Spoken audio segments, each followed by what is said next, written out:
Say that on the Mezuza, here you have the two parshas written of Shema and V'hoyu im Shemaya. That's on this side of the Mezuza.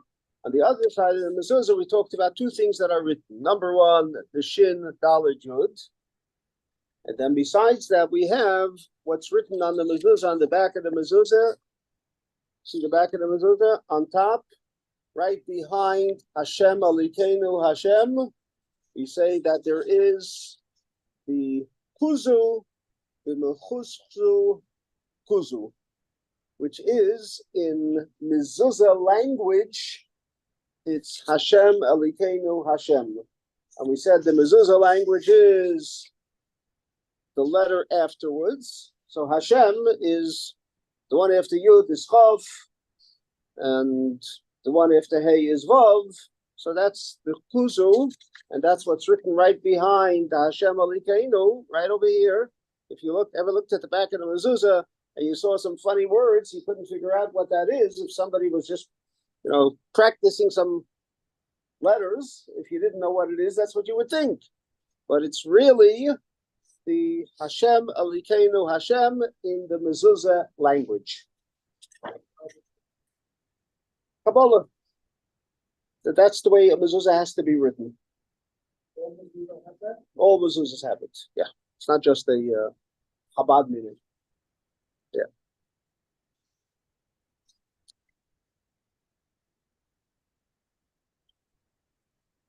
Okay. Now we're up to, so that's what the klaf of the mezuzah has to be. And as we pointed out, the klaf, the mezuzah, is a very, should I say, a difficult piece to write. It looks simple. It's just a small little piece, not a whole lot. And once upon a time, it actually didn't cost that much. Today, somebody told me that recently he bought a mezuzah for $160, $180. Once upon a time, you could have bought 2 pairs of film or 3 pairs of film. But today, a mezuzah is $180. And as I said, you can get mezuzahs for even more expensive. Well, we pointed out yesterday that some sofrim will tell you that the cheapest mezuzah they have that is kosher will be $70. The cheapest mezuzah, which is quite expensive too, and that's the cheapest mezuzah. They'll tell you it's not the best mezuzah, but it's kosher. But you have to pay $70 for it. Once upon a time, you can get the best mezuzah for $70. And when I say once upon a time, you're talking about 5 years ago, or maybe a little more than 5 years ago. But today, that mezuzah that cost $70 5 years ago, today is $180. What happened in 5 years? Well, a couple of things happened. Everything went up in price. But besides that, what they began to realize is that there was a lot of inappropriate mezuzahs in the market. And as a result of that, all the sofrim started being extremely careful where they're buying mezuzahs, who they're getting it from. So a couple of things that they needed to be careful with. A, who wrote the mezuzah? B, who made the klaf for the mezuzah? So you're talking about already 2 people. Who wrote the mezuzah, and where did this person that wrote the mezuzah, where did he buy the klaf? He didn't make the klaf necessarily, he bought it from somebody. And number 3 is, what about the ink? Where did he get the ink for the mezuzah? And they found that all of these things, there were, like with everything else, there were fraudulent, a lot of that out there. And as a result of looking for better and better and being more careful with so many things, the prices went up, and now hopefully the ones that you get that are, you're paying $180 for it, but you know that it's a good mezuzah because the person that knows that selling it to you knows exactly where he got it from. He doesn't just rely on, no problem, it's a good sefer. He probably bought it, and he asks the sefer, where did you get the parchment? And some people, some sofrim, some good sofrim, will not use just any parchment. They will make sure that the parchment that they use is parchment that they made it themselves. So there's a lot that goes into it, and once upon a time, like with many other things like that in the market, they relied on, of course, nobody's gonna fool me. If they're telling me it's a mezuzah, it's a mezuzah. But today, there's so much more that's being done about making sure, and it's being checked more carefully and so on, that and a lot of it comes because of the way that Rebbe made us so aware of the mezuzah and to be careful and to check the mezuzah. And, like we learned, Alpidin, once you established a hechsher on the mezuzah, you established the mezuzah is kosher, no problem, it's kosher. Tefillin, the same thing. You establish it's kosher, it's kosher. But in Shulchan Aruch it says it should be checked twice in 7 years. And the Rebbe encouraged us not to check it just twice in 7 years, but to check it every year. So there's so much more so from some perspective, we say today, Nismai to Hadoides, the generations have gone down and we're not as careful as it used to be. But from some perspective, today in our generations, we're more Yirei Shamayim, or we do things in a more careful way than once upon a time even. Whatever the issue happens to be, whether it's the mezuzahs and how careful we are. Once upon a time, a lot of people had small mezuzahs and the small mezuzahs, the small tefillin, and it was fine. Today, a from person that has a pair of tefillin, it's going to be the big pairs of tefillin. Big pairs of tefillin have many benefits to it. Besides, from the perspective that some say it has to be a certain shear and it has to be bigger than the small pairs of tefillin once upon a time. But there's, again, from that perspective, you look at it today, that in today's day and age, people on the average are more careful than they used to be. And again, back to it, it comes back to a lot of the way the Rebbe encouraged and pushed, and for so many issues that came up, the Rebbe would say, you have to check your tefillin. You have an issue, there's a problem, check your tefillin. So people began to realize that, it says that if you have tefillin on your home, we learned it protects you from your health perspective and from everything else. It's a reality. It's not just a spiritual concept, but it's a reality that Rebbe would say. I know that Rebbe once answered somebody an interesting answer where somebody wasn't well, and they wrote into the Rebbe for bracha, and then several months later wrote again, and finally, when the Rebbe wrote back, after the third time or maybe fourth time, I don't remember what it was, but the Rebbe said, how many times do I need to point out that if you have issues like this, you have to check your tefillin and your mezuzahs? So without even telling the person to check, the Rebbe said, you have the issue over and over. How many times have I said, if you have issues like this, check your tefillin and your mezuzahs? That's the first thing you have to do.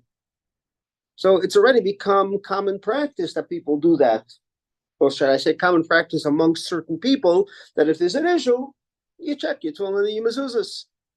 But once upon a time, a lot of people, they had a pair of tefillin and mezuzahs, and they knew they bought it by a good sefer. You don't have to check it again. The halacha says you establish it's kosher, it's kosher. So again, and as a result of that, prices go up. And the Sofrim are still not making it well. The Gemara says that it's been assured that Sofrim will never be rich. I heard a story once. You ever told somebody to check his phone? They checked it, he writes back to the Rebbe, he checked it, everything was okay.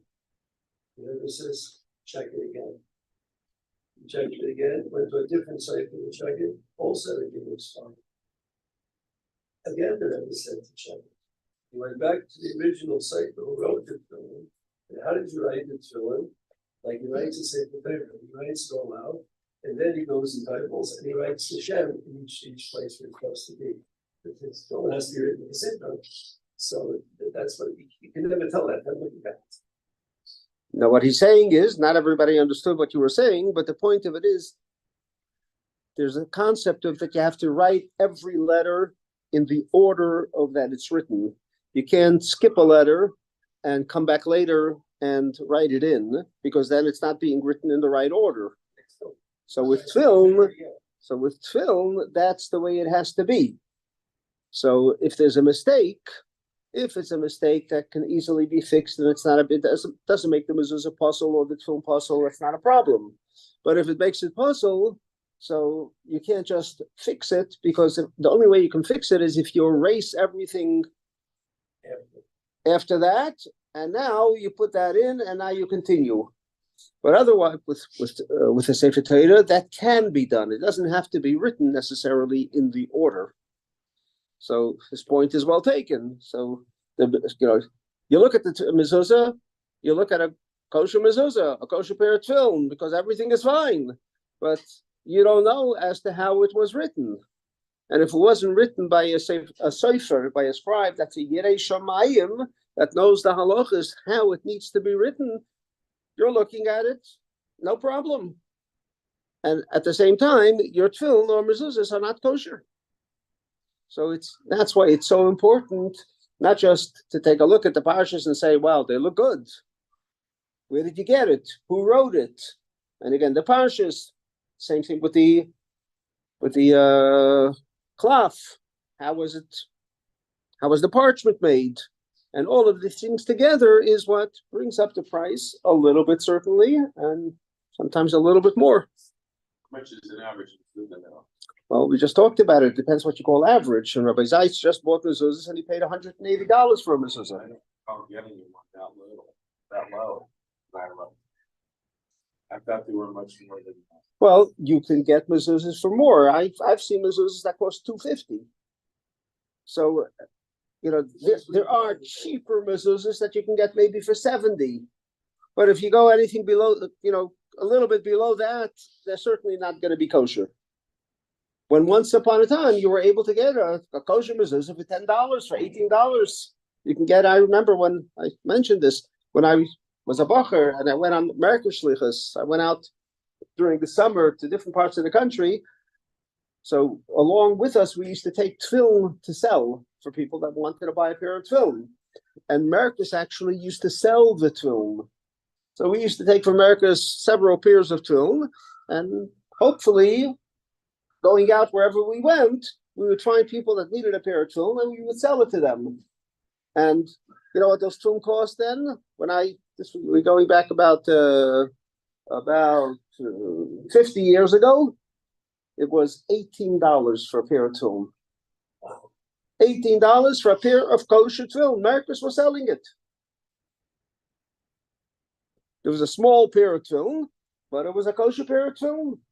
Before every pair of tefillin, they had a sefer check it to be sure that it was kosher. Double check it.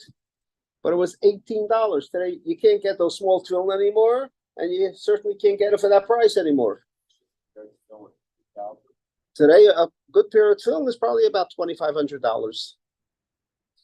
Yes, the bar mitzvah boys, and you have to buy two. No, so how much is it? For both. There you go. Yeah, so if you're making a bar mitzvah, it's not once upon a time, but the expense for the bar mitzvah was the party. Today, it's the hat. Which one comes first, the hat or the? That's fine. From what? These are rich, So you get for a little bit, but $2,000 for a pair of tefillin is not a lot. Today, the average, you want to get a good pair of tefillin, on the average, it costs close to $2,000, if not more. Yeah, a pair.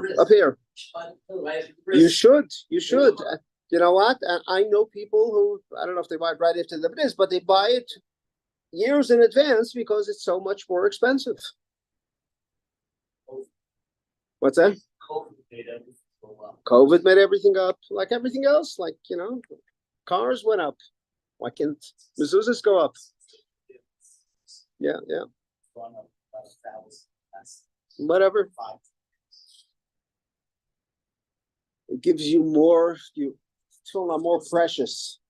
Well, today, when I was around, when I got my kids' tefillin, I didn't buy insurance for the tefillin. Today, I'm sure you're buying insurance for your tefillin.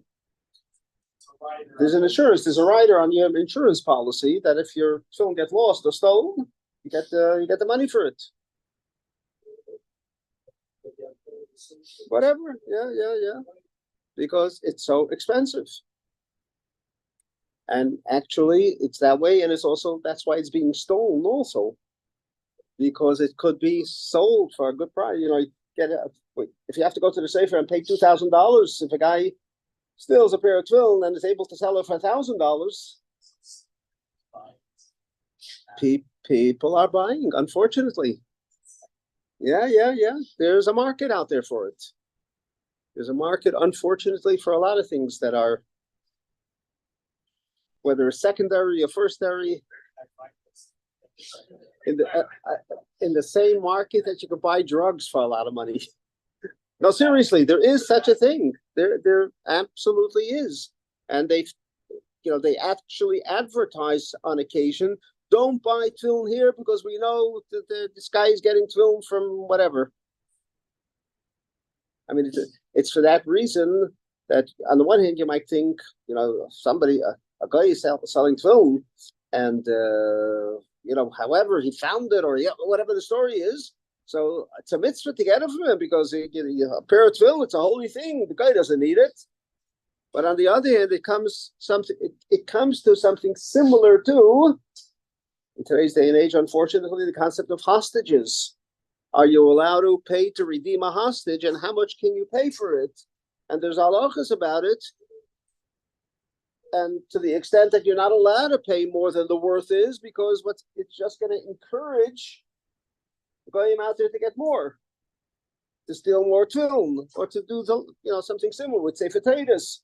There was a big market out there for stolen sefer Torahs. People were stealing sefer Torahs and they were selling them, and it became a big market out there. Unfortunately, in the last couple of years, until they started putting serial numbers on sefer Torahs and so on. Then you're talking about not just $2,000 for a tefillin. A good sefer Torah can cost today $40,000, $50,000. Okay. So that's the story with tefillin. If you have a pair of tefillin, protect it. They're precious. Use it, and take good care of them. Oh, we're up to it already. Okay, everybody, listen carefully.